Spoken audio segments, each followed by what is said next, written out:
Toda honra e toda glória somente a Deus. A reconstrução dos muros de Jerusalém e a tua vida e a minha vida.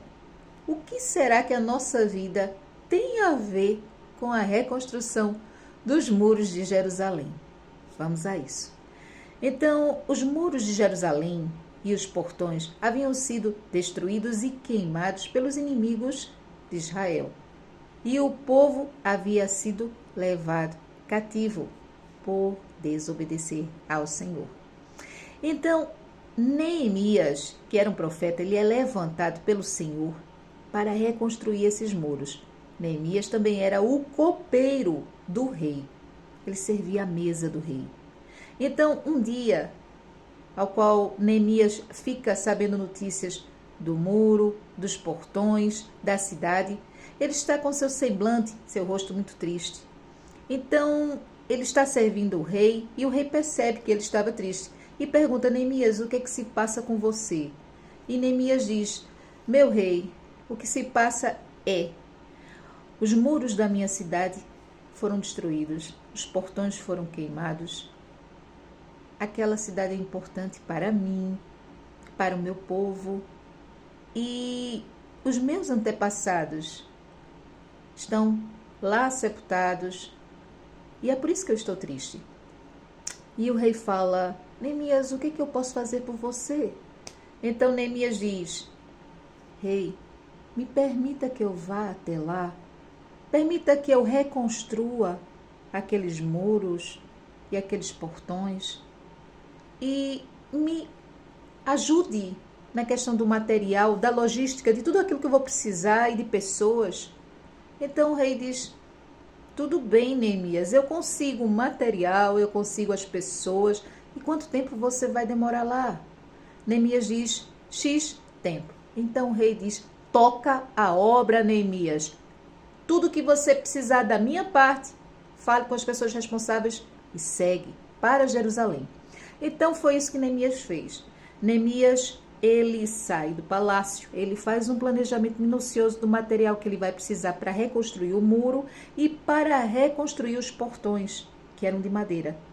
E ele trata com cada pessoa que era necessário para conseguir esse material. E ele também faz uma lista de pessoas que ele vai levar para aquela grande obra para ajudá-lo. Então ele segue para Jerusalém. E o que nós vemos até esse ponto? Nós vemos um homem que servia ao Deus vivo, um homem corajoso, pois ele tem a coragem de expor o que se passa no seu coração, aquele rei, e ele tem a ousadia de, naquela situação, pedir o que era necessário àquele que podia atender ao seu desejo. Nós vemos aí um homem que tinha capacidade, mas essa capacidade vinha do Senhor. Esta ousadia era colocada pelo Senhor, como Ele faz na minha vida e na tua vida, quando nós precisamos fazer uma obra ao qual o Senhor coloca no nosso coração, como Neemias tinha a obra da reconstrução dos muros de Jerusalém. Neemias segue para Jerusalém. Neemias sabia que ia encontrar oposição, e oposição certa e muita. Então o que ele faz? Ele não segue para começar a obra desbaratadamente, sem saber por onde começar. Ele faz todo um planejamento. Ele chega, ele vai olhar ponto por ponto daquele muro e daqueles portões que haviam sido destruídos. Ele vai fazer a delegação das tarefas para cada parte do muro ser construída por determinadas pessoas e portões.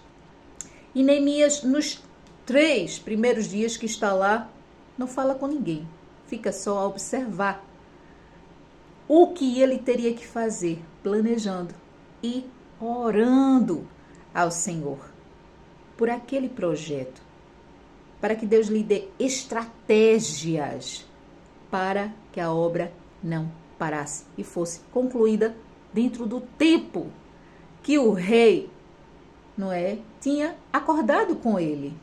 Então Neemias, ele começa a obra e começam os levantes. 3 governadores de regiões ali locais que não tinham interesse que Neemias tivesse êxito naquela obra. Porque aquela obra, meu irmão, minha irmã, ela não significava só um muro reconstruído com portões reconstruídos para a segurança daquele povo. Aquela obra, ela tinha um efeito espiritual no coração daquele povo incrível.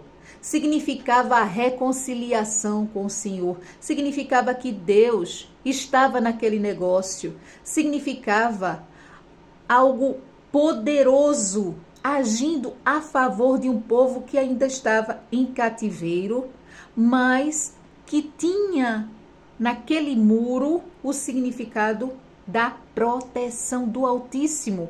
Então ele falava muito mais para aquelas pessoas espiritualmente do que fisicamente. E aquelas pessoas, aqueles governantes que estavam ali ao lado, eles sabiam disso. O inimigo das nossas almas, ele sabe o quanto um propósito na tua vida realizado reflete a força, o poder e a graça de Deus sobre a tua vida. E que é bem maior do que aquilo que as pessoas veem, não é?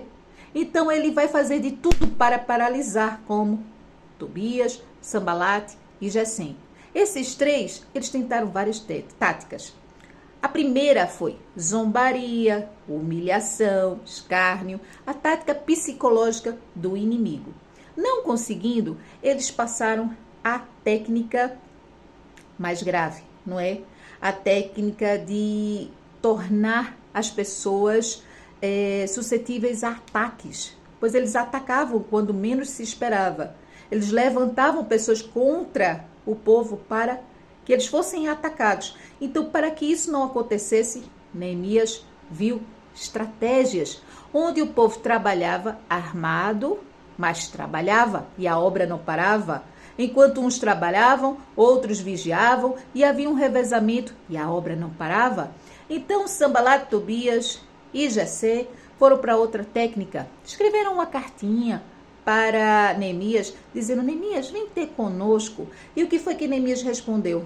Olha, não tenho tempo de antena para vocês não. Eu estou fazendo uma grande obra e não posso parar. Meu irmão, é isso que você tem que responder. Há pessoas que querem te paralisar e ao inimigo das nossas almas que tenta nos paralisar através de levantes e confrontos. Não tenha tempo de antena para estas pessoas, nem para estas situações.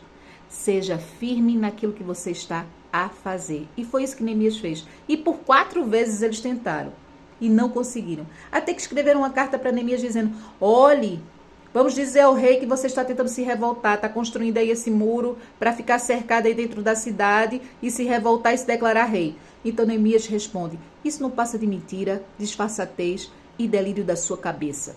Então, fica o caso encerrado. Mas não, ainda há uma tática que o inimigo também usa contra nós, que é aquela tática de nos fazer tropeçar em erros que vão nos tirar do posicionamento de Deus. Tobias, Sambalate e Gesem contratam, subornam um profeta para dizer a Neemias o que ele deveria fazer, que o Senhor tinha lhe indicado. Neemias, como era um homem de oração, estava ligado ao Senhor, sabia que não deveria fazer, portanto não fez. E teve livramento do Senhor.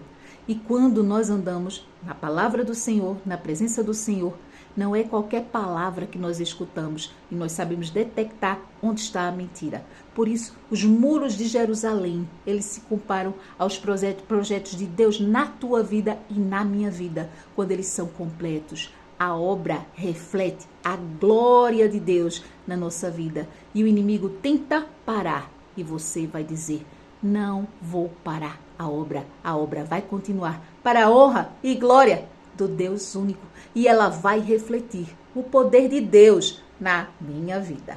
Leia a Bíblia é a palavra de Deus na tua vida.